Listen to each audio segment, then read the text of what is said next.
Bonjour à tous et bienvenue dans cette nouvelle vidéo. Aujourd'hui, je vais découvrir avec vous la broderie perlée. Pour rappel, j'avais reçu ce petit kit avec la boutique Paint by Number Day en partenariat et j'avais envie de la réaliser assez rapidement puisque je n'ai plus de porte-clés pour ma voiture, donc ça me permettrait d'avoir un nouveau porte-clés. Sauf que je n'ai jamais fait de broderie perlée. Sur ce kit-là, il n'y a pas d'explication de broderie perlée. Il y a une explication pour du point de croix, mais pas de broderie perlée. Donc ça va être une découverte totale. J'ai essayé de regarder pour trouver des tutos. Je n'en ai pas trouvé. Donc bah voilà, je vais me lancer en direct avec vous. Donc j'ai déjà préparé, si on peut dire ça, mon matériel. Donc là j'avais mes petits sachets de perles. J'ai utilisé une barquette de diamond painting pour pouvoir récupérer mes petites perles. Donc là j'ai choisi de commencer par le contour noir avec vous, de celui-ci. Je commence par le modèle le plus facile. Donc j'ai mis mes petites perles dans une barquette de diamond painting. J'ai prévu ma petite boîte pilulier pour ranger mes perles à la fin. J'ai mon aiguille, mes sachets de perles restants que je vais mettre de côté. Mes fils restants, c'est pareil, je les mets de côté. Les aiguilles et l'anneau restant qui étaient dans le kit, je les mets de côté également. Et là, j'ai mon fil noir. Donc, moi, j'ai coupé le fil qui était donné dans le kit en deux parce que déjà, vous voyez, ça fait déjà une belle longueur. Vous savez à quel point j'ai tendance à faire des nœuds, donc je préfère quand même le diviser. Et au vu de la taille des aiguilles, alors je ne sais pas s'il faut partir avec du 1 brin ou du 2 brins. Eux, ils ont l'air de faire, en tout cas ça, ils ont l'air de le faire en 2 brins. Donc, comme le fil est de la couleur des perles, je serais bien tentée pour le noir d'essayer en 2 brins. Mais en même temps, ça m'a l'air, enfin les perles m'ont l'air, je ne sais pas si vous allez voir, quand même très très fines quoi. Et le chat de l'aiguille est lui aussi très très fin. Alors, j'étais hors caméra, du coup, comme j'ai pas beaucoup d'espace, en gros, mon cadre, c'est juste ma petite toile. Donc là, je prélève un fil de mon bout des chevaux. Je mets de côté et je vais essayer de le passer dans mon aiguille. Au pire, je pense que si j'y arrive pas, j'irai prendre une de mes aiguilles de mes autres projets parce que ça m'a l'air quand même très très petit.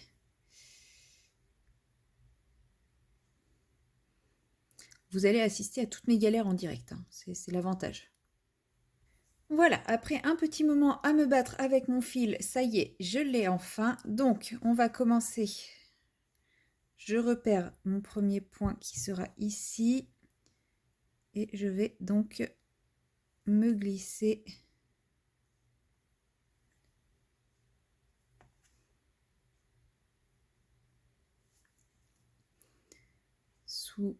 sous la trame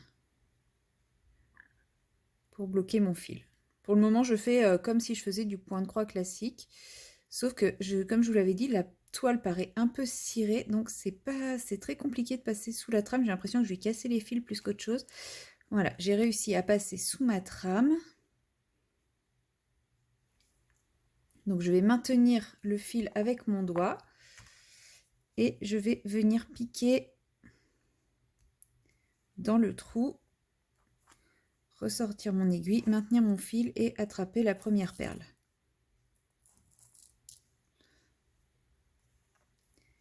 Perle qui ne passe pas le chat de l'aiguille.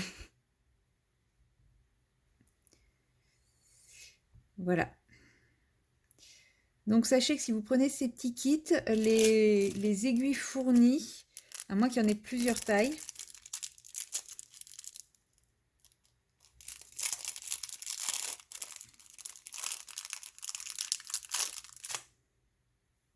je vais essayer avec une autre taille. Alors celle-ci, ça passe. C'est qu'il y a plusieurs tailles. J'ai peut-être pris l'aiguille pour la couture à la fin.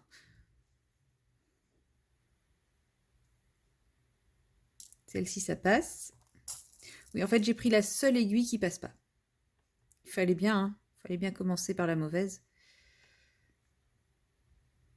Et celle-ci, ça passe aussi. Donc, si vous prenez ce kit, sachez qu'il y a une aiguille pour la couture à la fin pour laquelle la perle ne passe pas. Donc je reprends à 0. Je retire mon fil et je vais prendre une autre aiguille. Et je retente de mettre mon fil dessus. Le chat de celle-ci est encore plus petit que l'autre, c'est génial. Après une longue bataille acharnée, j'ai réussi à mettre mon fil sur ma nouvelle aiguille. Donc je vais reprendre où je m'étais arrêtée. Mon fil est toujours coincé dans la trame.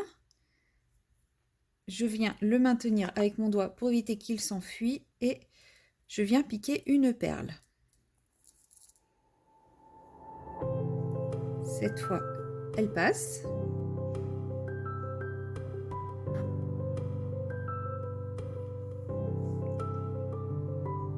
Et je viens piquer dans ma diagonale.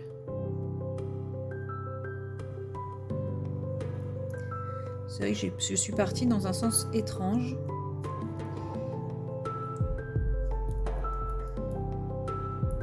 Et je ne pense pas qu'on puisse faire une croix avec, donc je vais venir repiquer.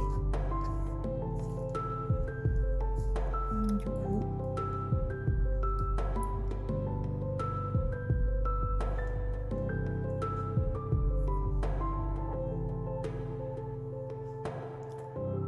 dans le trou du dessous, ce sera peut-être plus simple si je fais directement les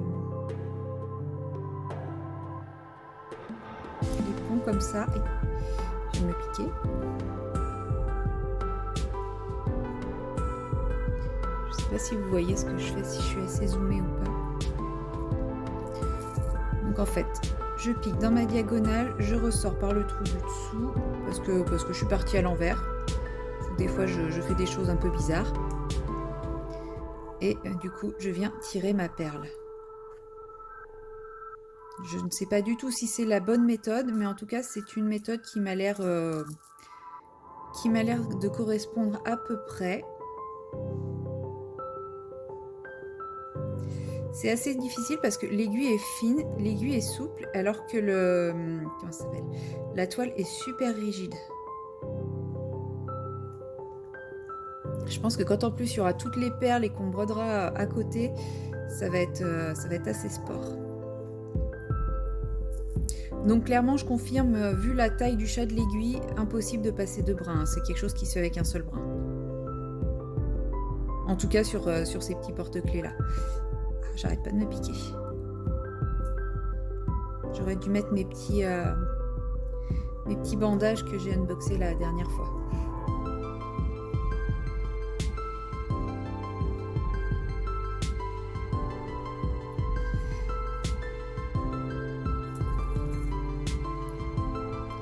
Je vais essayer de zoomer un petit peu plus si jamais vous voyez pas bien parce que c'est vrai que c'est quand même tout petit. Alors je fais cette perle et je zoome. Alors est-ce que je peux zoomer davantage? Ouais. Vous voyez mes mains énormes du coup. Alors. Là, je suis sortie sur le trou qui est là, je vais aller piquer sur le trou qui est ici. J'aurais pu partir de là et aller dans ce sens-là. Hein. Je ne sais pas du tout pourquoi je suis partie à l'envers. Je ne me l'explique pas. Sur le coup, ça m'a paru logique. Et au moment où j'ai posé la première perle, ça ne m'a plus du tout paru logique. Et là, du coup, je viens piquer sur la diagonale et ressortir sur le trou du dessous.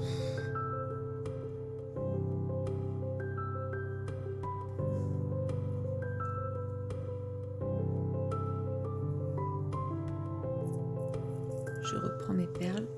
Peut-être que si je mets mes perles ici, vous verriez un peu plus ce que je fais.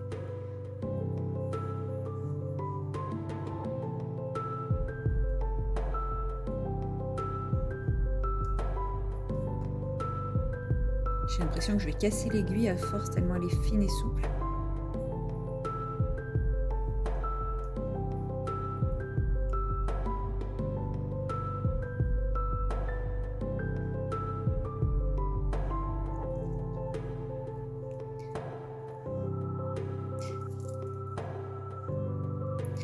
Comme vous êtes zoomé, ça doit pas mal jouer au niveau de la mise au point. J'espère que ce n'est pas trop ça ne vous donne pas trop le mal de mer. Je vais mettre de la musique hein, parce que c'est vrai que je ne donne pas beaucoup d'explications. En même temps, je n'ai pas grand chose de plus à dire que bah voilà, je fais des demi-points comme du point de croix, je fais des demi-points toujours dans le même sens. Sauf que j'intercepte une perle entre chaque demi-point, quoi.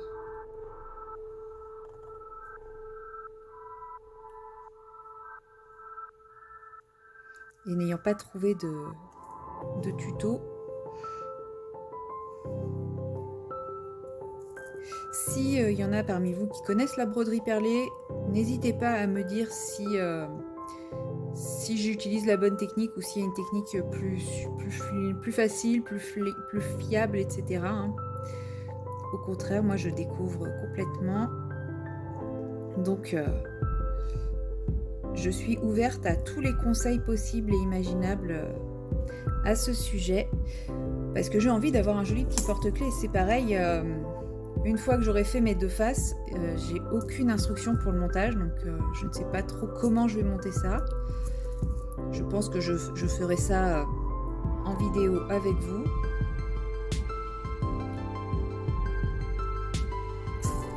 Faire toutes mes vidéos tests vidéo avec vous. Alors là j'ai fait un nœud. Ah non, ça me donnait l'impression. Bah là comme je suis sortie en diagonale en bas à droite, je vais repliquer directement ici.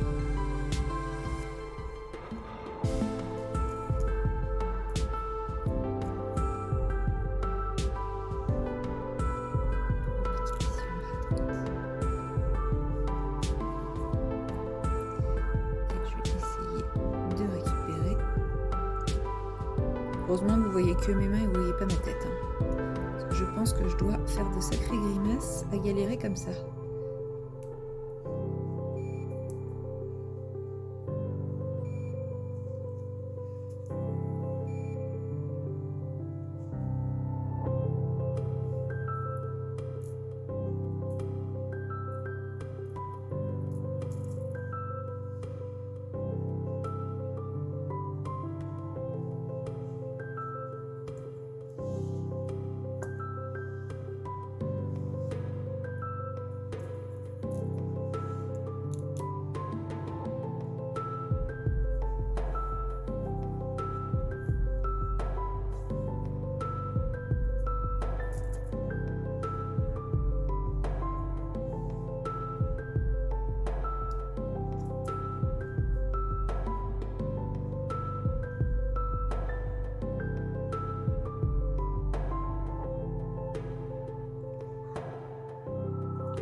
Une fois qu'on a pris le coup de main de ce que je pense être la technique, hein, bien sûr, ça va.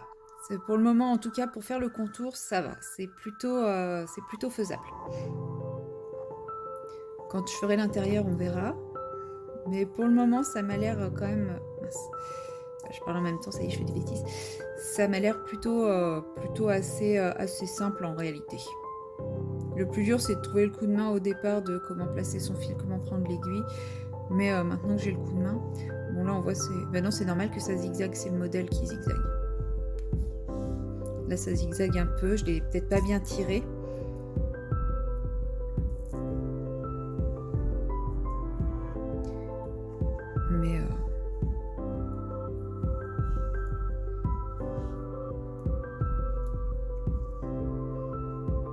Mais en fait, non, ça me faisait un peu peur.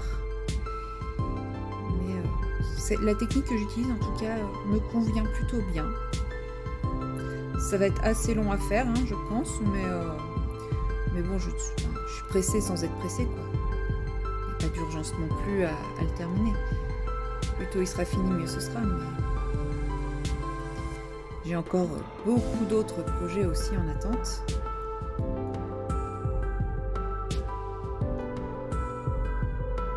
mais j'avais quand même hâte de découvrir ça avec vous. Voilà, je pense que je vais faire le reste de mon... Oh, je vais faire le reste de mon aiguillé avec vous et ensuite je couperai la caméra. Enfin, je vous dirai au revoir quand même, mais je couperai la caméra et je ferai le reste de ma broderie hors caméra. Alors, je ne pense pas que vous verrez le résultat final dans cette vidéo parce que je pense que je vais mettre plusieurs jours, semaines à faire ça. Mais je vous présenterai le résultat fini de toute façon dans un floss tube, hein, bien évidemment, et également probablement dans un vlog ou dans une petite revue, quand je l'aurai terminé. Oh non, j'ai pas fait ça. Voilà, j'ai fait ce que je redoutais le plus, c'est-à-dire retirer mon fil de mon aiguille. Voilà, j'ai remis mon fil en place, et bien maintenant je vais terminer mon fil en accéléré et je vous retrouve juste après.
Commence à être un petit peu court et enfin voilà, j'ai quand même largement suffisamment de fil pour tout faire, donc je vais me permettre d'arrêter avec cette longueur de fil restante parce que j'ai peur de reperdre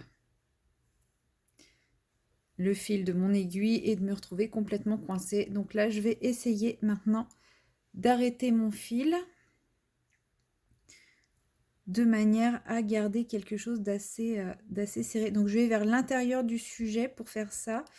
Je vais passer par sous les trames parce qu'en fait vers l'extérieur à la fin je couperai, donc si je le mets à l'extérieur j'ai peur que les perles en profitent pour se détendre. Donc là je passe sous 2 trames histoire que ce soit bien serré et je vais étirer mon fil au maximum pour bien tendre mes perles. Normalement ça devrait pas bouger. Voilà le résultat après pas loin de 40 minutes. Bon, bah, c'est assez long. Après, voilà, je pense que je vais vous dézoomer un peu pour que vous voyez mieux un peu tout. Voilà. Je pense que là, j'ai été, bah, déjà, c'était la première fois, donc j'ai été un petit peu plus lente que quand j'aurais un peu plus l'habitude d'en faire. Et puis, bah, j'étais quand même assez concentrée pour m'assurer que vous étiez, que ce que je faisais était toujours visible à la caméra. Donc, j'avais un œil plus sur la caméra que sur ce que je faisais. Donc, c'est quand même pas très très facile de zoomer à travers, enfin, de zoomer, de, euh, de faire ça à travers un écran. Voilà, là c'est un premier jet. Pour le moment, ça ne ressemble pas à grand chose. Ce que j'en retiens, c'est que les aiguilles sont beaucoup beaucoup plus pointues que les aiguilles de point de croix. Donc je n'ai pas arrêté de me piquer. Il va vraiment falloir que j'apprenne à faire attention. Ce n'est pas très facile dans le sens où les perles enfin, il faut vraiment penser à bien toujours tendre son fil. Là, par exemple, je les ai pas assez tendues. Donc elles vont bouger. Bon, bah, c'est pas grave, il faudra que je fasse attention en coupant à pas couper mon fil non plus. Voilà, faut bien penser à bien tendre son fil en permanence. Enfin, et l'autre chose, c'est comme la toile est cirée, moi j'ai l'habitude avec le point de croix, c'est de passer mon aiguille dans le trou et de lâcher et de la récupérer derrière. En général, la toile fait que ça accroche. Mais là, comme la toile est un peu cirée, dès que je lâche, voilà, l'aiguille retombe derrière. Donc, il faut vraiment que je prenne l'habitude de faire ça autrement. Voilà, sinon c'est une activité qui est assez plaisante à réaliser et bah, du coup je vais continuer mon petit sujet petit à petit. Vous verrez son évolution dans mes floss tubes et je vous montrerai bah, une fois que je l'aurai intégralement réalisé. Voilà, c'est tout pour aujourd'hui. J'espère que cette vidéo vous aura plu, vous aura donné des idées, vous aura peut-être envie de vous y mettre également. Et bah, si vous avez des conseils à me donner, n'hésitez surtout pas.